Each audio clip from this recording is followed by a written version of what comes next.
ನಮಸ್ಕಾರ ಸರ್, ನನ್ನ ಹೆಸರು ಬಂದು ಶಿವಸ್ವಾಮಿ ಅಂತೇಳಿ ಅರವಿಂದ್ ಮೋಟರ್ಸ್ ಕೆಂಗೇರಿ ಬ್ರಾಂಚಲ್ಲಿ ಮಾಡ್ತಾ ಇದ್ದೀನಿ. ಸೊ ಇವತ್ತು ನಾನು ನಿಮ್ಮ ಮುಂದೆ intra V30 gold pickup vehicle ಬಗ್ಗೆ ಮಾಹಿತಿ ಕೊಡೋಕೆ ಬಂದಿದ್ದೀನಿ. ಸೊ ಈ ಒಂದು ವೆಹಿಕಲ್ನ ವಿಶೇಷತೆಗಳೇನು ಅಂತ ಹೇಳ್ಬಿಟ್ಟು ನಾವು ತಿಳ್ಕೊಳ್ಳೋಣ ಬನ್ನಿ. ಸರ್ ನೋಡಿ, ಈ ವೆಹಿಕಲ್ ಬಂದ್ಬಿಟ್ಟು ಒಳಗಡೆ ಕೂತ್ಕೊಂಡು ಫೀಲ್ ಮಾಡಬೇಕು. ಬಿಕಾಸ್ ಏನಕ್ಕಪ್ಪ ಅಂದರೆ ಇದು ನೋಡಿ, ಇಟ್ಸ್ ಲುಕಿಂಗ್ ಲೈಕ್ ಕಾರ್. ಅಂದರೆ ಒಳಗಡೆ ನಿಮಗೆ ಇಂಟೀರಿಯರ್ಸ್ ಕಂಪ್ಲೀಟಾಗಿ ಕಾರ್ ಥರ ಕಾಣಿಸುತ್ತೆ. ಸೊ ಅದ್ರ ಜೊತೆಗೆ ಇದ್ರದ್ದು ಫ್ಯೂಚರ್ಸ್ ಏನಪ್ಪ ಅಂತ ಹೇಳಿದ್ರೆ ಮೋರ್ ಪವರ್ ಮತ್ತು ಮೋರ್ ಟಾರ್ಕ್, ಜೊತೆಗೆ ಹೈ ಗ್ರೆಡಿಬಿಲಿಟಿ. ಅಂದರೆ ನಿಮಗೆ ಈ ಒಂದು ವೆಹಿಕಲಲ್ಲಿ ಸುಮಾರು 70 HP ಹಾರ್ಸ್ ಪವರ್ ಬರುತ್ತೆ, 160 Nm ಟಾರ್ಕ್ ಬರುತ್ತೆ, 41% ಗ್ರೆಡಿಬಿಲಿಟಿ. ಅಂದರೆ ನಿಮಗೆ ಪವರು ನಿಮಗೆ ಜಾಸ್ತಿ ಇದ್ರೆ ಏನಾಗುತ್ತೆ ಅಂತ ಹೇಳಿದ್ರೆ 2 ಟ್ರಿಪ್ ಮಾಡೋ ಜಾಗದಲ್ಲಿ 3 ಟ್ರಿಪ್ಪನ್ನು ಮಾಡ್ಬೋದು. ಟಾರ್ಕ್ ಜಾಸ್ತಿ ಇದ್ದಾಗ ಏನಾಗುತ್ತೆ, ಲೋಡನ್ನು ನೀವು ಜಾಸ್ತಿ ಕ್ಯಾರಿ ಮಾಡ್ಬೋದು. ಓಕೆ, ಅದ್ರ ಜೊತೆಗೆ 41% ಗ್ರೆಡಿಬಿಲಿಟಿ. ಆ ಗ್ರೆಡಿಬಿಲಿಟಿ ಅಂತ ಹೇಳಿದ್ರೆ ಏನಪ್ಪ ಅಂತ ಹೇಳಿದ್ರೆ, ನೀವು ಈಗ ಫ್ಲೈಓವರ್ ಸಡನ್ನಾಗಿ ಫ್ಲಾಟ್ ರೋಡ್ ಇರುತ್ತೆ, ಸೊ ಸಡನ್ನಾಗಿ ಫ್ಲೈಓವರ್ ಬಂದುಬಿಡುತ್ತೆ. ಸೊ ಆ ಒಂದು ಸಂದರ್ಭದಲ್ಲಿ ನೀವು ಗೇರ್ನ ಚೇಂಜ್ ಮಾಡೋ ಅವಶ್ಯಕತೆ ಇರಲ್ಲ. ಸೊ ಅದೇ ನಾರ್ಮಲ್ ಏನು ಗೇರಲ್ಲಿ ಹೋಗ್ತಾ ಇರ್ತೀರೋ ಅದೇ ಗೇರಲ್ಲಿ ಗಾಡಿ ನಿಮಗೆ ಆ ಒಂದು ಫ್ಲೈಓವರ್ನ ಕ್ರಾಸ್ ಮಾಡ್ಬೋದು. Easy drive. ನಿಮಗೆ ವಿಸಿಬಿಲಿಟಿ ನೋಡಿ, ವೈಂಡ್ ಶೀಲ್ಡ್ ಗ್ಲಾಸ್ ಎಷ್ಟು ದೊಡ್ಡದಿದೆ. ನಿಮಗೆ ಗಾಡಿ ಡಿಸ್ಟೆನ್ಸ್ ಆಫ್ ದ ವೆಹಿಕಲ್ಸ್, ಮುಂದೆ ಹೋಗ್ತಾ ಇರ್ತಕ್ಕಂಥ ವೆಹಿಕಲ್ ಮತ್ತೆ ಸೈಡಲ್ಲಿ ಹೋಗ್ತಾ ಇರ್ತಕ್ಕಂಥ ವೆಹಿಕಲ್ ಪ್ರತಿಯೊಂದು ಕೂಡ ನಿಮಗೆ ವಿಸಿಬಿಲಿಟಿ ತುಂಬಾನೇ ಚೆನ್ನಾಗಿ ಕಾಣಿಸುತ್ತೆ. ಇನ್ನು ಫೀಚರ್ಸ್ ಇನ್ನೂ ಸಾಕಷ್ಟು ವಿಷಯ ಏನಪ್ಪಾ ಅಂತ ಹೇಳಿದ್ರೆ, ಇದರಲ್ಲಿ ಡಿಜಿಟಲ್ ಕ್ಲಸ್ಟರ್ ಬರುತ್ತೆ. ಡಿಜಿಟಲ್ ಕ್ಲಸ್ಟರ್ ಯಾವ ರೀತಿ ಇದೆ ಅಂತ ಹೇಳಿ ನಾನು ನಿಮಗೆ ತೋರಿಸಕ್ಕೆ ಇಷ್ಟಪಡ್ತೀನಿ. ನಿಮಗೆ 2 ಅಡಿಷನಲ್ ಫೀಚರ್ಸ್ನ ಇದರಲ್ಲಿ ಹೊಸದಾಗಿ ಆಡ್ ಮಾಡಿದ್ದಾರೆ. ಒಂದು ಬಂದ್ಬಿಟ್ಟು ಈಕೋ ಸ್ವಿಚ್ ಅಂತ ಬರುತ್ತೆ, ಇನ್ನೊಂದು ಬಂದು ಗೇರ್ ಶಿಫ್ಟ್ ಅಡ್ವೈಸರ್. ಅಂದ್ರೆ ನೀವು ಗಾಡಿನ ರನ್ ಮಾಡ್ತಕ್ಕಂಥ ಸಂದರ್ಭದಲ್ಲಿ ಯಾವ ಒಂದು ಗೇರ್ ಅಲ್ಲಿ ಇದ್ದೀರಾ ಅಂತೇಳಿ ಅದೇ ನಿಮಗೆ ಇಂಡಿಕೇಟ್ ಮಾಡುತ್ತೆ. ಅದ್ರ ಜೊತೆಗೆ ಈ ಒಂದು ವೆಹಿಕಲ್ ಬಂದ್ಬಿಟ್ಟು ನಿಮಗೆ electronic assisted power steering. Just ಒಂದು ಬೆರಳಲ್ಲಿ ಆಪರೇಟ್ ಮಾಡ್ತಾ ಇದ್ದೀನಿ ನೋಡಿ, ಕಾಣಿಸ್ತಾ ಇದೆ ನಿಮಗೆ? ಜಸ್ಟ್ ಒಂದೇ ಒಂದು ಬೆರಳಲ್ಲಿ ಆಪರೇಟ್ ಮಾಡ್ತಾ ಇದ್ದೀನಿ. ಸೊ ಈ ಒಂದು ವೆಹಿಕಲ್ ಬಂದು ನಿಮಗೆ AC ವೇರಿಯಂಟ್ ಅಲ್ಲಿ ಅವೈಲೇಬಲ್ ಇದೆ, ಜೊತೆಗೆ ನಾನ್ AC ವೇರಿಯಂಟ್ ಅಲ್ಲಿ ಕೂಡ ಅವೈಲೇಬಲ್ ಇದೆ.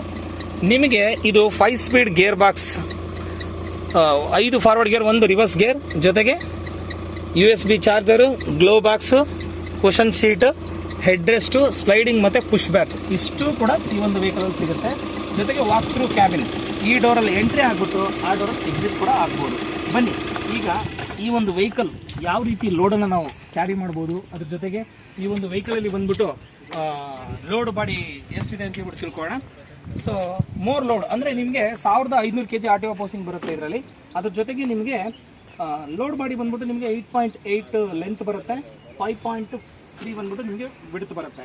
ಸೊ ಈ ಒಂದು ಬಿಗ್ಗರ್ ಲೋಡ್ ಬಾಡಿ ಇರೋದ್ರಿಂದ ನಿಮ್ಗೆ ಏನಾಗುತ್ತೆ ಅಂತ ಹೇಳಿದ್ರೆ ಲೋಡನ್ನು ನೀವು ಜಾಸ್ತಿ ಕ್ಯಾರಿ ಮಾಡ್ಬೋದು. ಅದ್ರ ಜೊತೆಗೆ ನಿಮಗೆ ಈ ಒಂದು ವೆಹಿಕಲಲ್ಲಿ ಬಂದು ಲೀಪ್ ಸ್ಪ್ರಿಂಗ್, ಅಂದರೆ ನಿಮಗೆ ಫ್ರಂಟಲ್ಲಿ ಬಂದ್ಬಿಟ್ಟು ನಿಮಗೆ 5 ಬರುತ್ತೆ, ರೇರಲ್ಲಿ ಬಂದ್ಬಿಟ್ಟು ನಿಮಗೆ 8 ಬರುತ್ತೆ. ಇದೆರಡು ಕೂಡ ನಿಮಗೆ ಸೆಮಿ ಎಲಿಪ್ಟಿಕಲ್ ಲೀಪ್ ಸ್ಪ್ರಿಂಗ್ ಇದು. ಅದ್ರ ಜೊತೆಗೆ ನಿಮಗೆ ಟೈರ್ ಸೈಜ್ ಬಂದ್ಬಿಟ್ಟು ನಿಮಗೆ 185R 14 ಇಂಚಸ್ ರೇಡಿಯಲ್ ಟೈರ್. ಈ ಟೈರ್ ಇಂದ ನಿಮ್ಗೆ ಏನಾಗುತ್ತೆ ಅಂತ ಹೇಳಿದ್ರೆ ಮೈಲೇಜ್ ನಿಮಗೆ ಜಾಸ್ತಿ ಬರುತ್ತೆ. ಅದ್ರ ಜೊತೆಗೆ ಬನ್ನಿ ಈಗ ಏನಪ್ಪ ಅಂತ ಹೇಳಿದ್ರೆ ಚಾರ್ಸಿ ಬಂದ್ಬಿಟ್ಟು ನಿಮಗೆ ಬಂಪರ್ ಟು ಬಂಪರ್ ಚಾರ್ಸಿ ಬರುತ್ತೆ ನೋಡಿ. ನಿಮಗೆ ಚಾರ್ಸಿ ಇಲ್ಲಿ ಕಾಣಿಸ್ತಾ ಇದೆ, ಫ್ರಂಟಲ್ಲೂ ಕೂಡ ನಿಮ್ಗೆ ನಾನು ತೋರಿಸ್ತೀನಿ. ಫ್ರಂಟಲ್ಲೂ ಕೂಡ ನಿಮಗೆ ಬಂಪರ್ ಟು ಬಂಪರ್ ಚಾರ್ಸಿ ಬರುತ್ತೆ. ಇದಕ್ಕೆ ನಾವು ಹೈಡ್ರೋಫಾರ್ಮ್ ಚಾರ್ಸಿ ಅಂತೇಳಿ ನಾವು ಕರಿತೀವಿ. ಇಲ್ಲೂ ಕೂಡ ನಿಮಗೆ ಚಾರ್ಸಿ ಇಲ್ಲಿ ಕಾಣಿಸ್ತಾ ಇದೆ, ಬಂಪರ್ ಟು ಬಂಪರ್ ಚಾರ್ಸಿ ಇರೋದ್ರಿಂದ ನಿಮಗೆ ಈ ಒಂದು ಚಾರ್ಸಿ ಬಂದ್ಬಿಟ್ಟು ನಿಮಗೆ ಎಲ್ಲೂ ಕೂಡ ಕಟ್ ಆಗೋದಾಗಲಿ ಅಥವಾ ಮುರಿದೋಗೋದಾಗಲಿ ಆ ಥರದ್ದು ಯಾವುದು ಪ್ರಾಬ್ಲಮ್ ಕೂಡ ಇಲ್ಲ. ಸೊ ಇವಾಗ ಕೇಳ್ಬೋದು, ಸರ್ ಈ ವೆಹಿಕಲ್ ಏನೋ ತುಂಬ ಚೆನ್ನಾಗಿದೆ ಎಕ್ಸ್ಪ್ಲೇನ್ ಮಾಡಿದ್ರಿ, ಓಕೆ, ಬಟ್ ಈ ವೆಹಿಕಲ್ಗೆ ಏನು ಬರುತ್ತೆ ವಾರಂಟಿ ಅಂತ ಹೇಳ್ಬಿಟ್ಟು. ಸರ್ ನೋಡಿ, ಈ ವೆಹಿಕಲ್ ಬಂದ್ಬಿಟ್ಟು ಮೊದಲು ಬಂದ್ಬಿಟ್ಟು ನಿಮಗೆ 2 years 72,000 ಕಿಲೋಮೀಟರ್ ನಿಮಗೆ ಇಂಜಿನ್ ವಾರಂಟಿ ಬರ್ತಾ ಇತ್ತು. ಇವಾಗ ಏನಪ್ಪ ಮಾಡಿದ್ದಾರೆ ಅಂತ ಹೇಳಿದ್ರೆ ಟಾಟಾ ಮೋಟರ್ಸ್ ಅವರು 3 ವರ್ಷ 1 ಲಕ್ಷ ಕಿಲೋಮೀಟರ್ ವಾರಂಟಿನ ಕೊಟ್ಟಿದ್ದಾರೆ. ಅದ್ರ ಜೊತೆಗೆ ನಿಮಗೆ ಸರ್ವಿಸ್ ಮೇಂಟೆನೆನ್ಸ್ ಅಲ್ಲೂ ಕೂಡ ನಿಮಗೆ ತುಂಬಾನೇ ಲೋ ಮೇಂಟೆನೆನ್ಸ್ ನಿಮಗೆ ಬರಲಿ ಅಂತ ಹೇಳ್ಬಿಟ್ಟು, ತುಂಬಾನೇ ಬೆನಿಫಿಟ್ ಆಗಲಿ ಅಂತ ಹೇಳ್ಬಿಟ್ಟು, ನೀವು ದುಡಿದಿರ್ತಕ್ಕಂಥ ಆದಾಯದಲ್ಲಿ ಸಾಕಷ್ಟು ಹಣನ ನೀವು ಸೇವ್ ಮಾಡಬೇಕು ಅಂತ ಹೇಳ್ಬಿಟ್ಟು ಮೊದಲೆಲ್ಲ ಬಂದ್ಬಿಟ್ಟು ನಿಮಗೆ 10,000 ಕಿಲೋಮೀಟರ್ ಅಥವಾ 8 ತಿಂಗಳಿಗೆ ನೀವು ಸರ್ವಿಸ್ಗೆ ಬರಬೇಕಿತ್ತು, ಶೆಡ್ಯೂಲ್ ಮೇಂಟೆನೆನ್ಸ್ ಸರ್ವಿಸ್ಗೆ. ಈ ಒಂದು ಸಂದರ್ಭದಲ್ಲಿ ಬಂದ್ಬಿಟ್ಟು ನಿಮಗೆ ಈಗ ನವೆಂಬರ್ ಇಂದ ಈಚೆಗೆ ಬಂದಿರತಕ್ಕಂಥ ಎಲ್ಲಾ ವೆಹಿಕಲ್ಸ್ ಅಲ್ಲೂ ಕೂಡ ನಿಮಗೆ 20,000 ಕಿಲೋಮೀಟರ್ ಅಥವಾ 1 ವರ್ಷ.